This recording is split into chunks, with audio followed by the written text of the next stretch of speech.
warahmatullahi wabarakatuh. Perkenalkan, nama saya Amelia Nitya.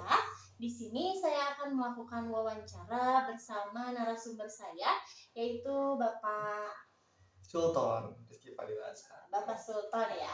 Betul. Dalam wawancara kali ini, saya akan menanyakan beberapa pertanyaan mengenai ya. Boleh. Mungkin yang pertama, Bapak ini bekerjanya sebagai apa ya, Pak? Kalau saya sendiri sebagai akunting pajak di suatu perusahaan. Lalu di perusahaan mana ya Bapak bekerja? Kalau kebetulan itu perusahaannya itu dekat dari rumah, jadi posisi perusahaannya itu ada di belakang SMK 7 Balenda, itu namanya itu PT Anggana Korya Putra. Oh, jadi jaraknya ke rumah masih dekat gitu ya. Baik. Lalu sejak kapan Anda bekerja di perusahaan tersebut? Kalau start bekerja sendiri itu saya mulai bekerja di akhir tahun 2023 kemarin. Berarti sekitar 1,5 tahunan ya. Oke, lalu sebagai akunting pajak, tugas apa saja yang Bapak lakukan di sana?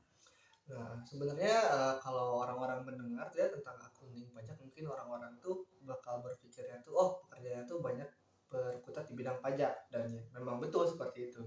Pekerjaan saya sendiri itu banyaknya di bidang pajak, dan terutama saya itu bekerja di bagian penjualan, jadi berkutatnya itu dengan faktur pajak, seperti dengan ya, kontak dengan customer seperti itu.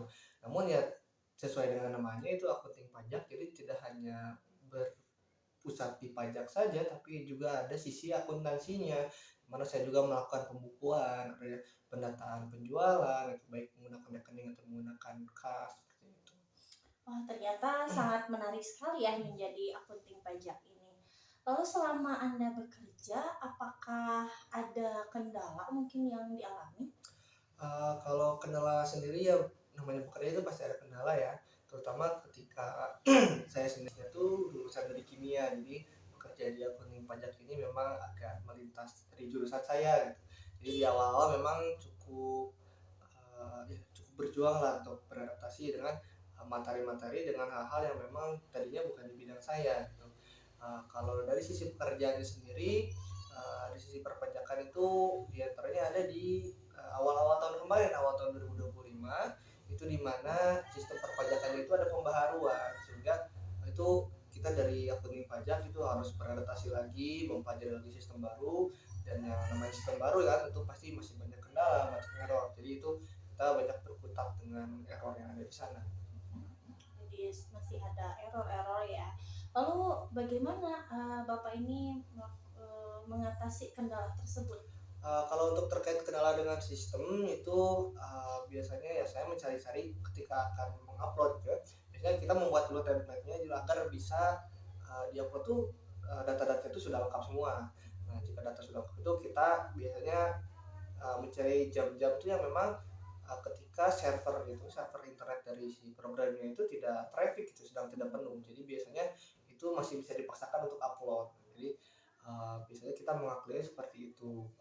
Sedangkan kalau untuk tadi karena beda lintas jurusan itu ya biasa di awal-awal saya memang banyak lembur, banyak apa itu untuk mempelajari hal-hal yang memang baru saya kenali ketika melakukan pekerjaan itu. Wah, ya ternyata sangat menarik ya. Mungkin pertanyaan terakhir yaitu mengapa Bapak ini memilih bekerja sebagai akunting pajak? Kenapa bekerja sebagai akunting pajak? Karena saya merasa ada ketertarikan juga terhadap bidang perpajakan. Karena menurut saya bidang perpajakan itu adalah uh, bidang yang kurang dikuasai oleh masyarakat awam. Padahal ini uh, cukup penting dalam kehidupan sehari-hari. Karena kan yang namanya kita berkewarganegaraan itu memiliki kewajiban untuk melaporkan dan membayarkan pajak. Sedangkan yang edukasinya sendiri menurut saya di masyarakat itu cukup kurang. Nah, jadi saya cukup tertarik untuk mempelajari ini juga, dan yang menguasai lah ya di bidang perpajakan ini ya saya juga dapat membantu ya orang-orang di sekitar saya, terutama dalam urusan perpajakan gitu, agar dapat melakukan kewajibannya dengan baik dan tepat. Ternyata begitu ya, menjadi akuntan salah satu pekerjaan yang sangat menarik dan pastinya memberikan banyak manfaat untuk masyarakat gitu ya. Ya, baiklah Bapak, terima kasih atas waktunya Sama-sama. ya. Lalu pemirsa, sekian wawancara kita hari ini. Sampai jumpa di tantangan Lexan Berdas berikutnya. Salam literasi. Dadah.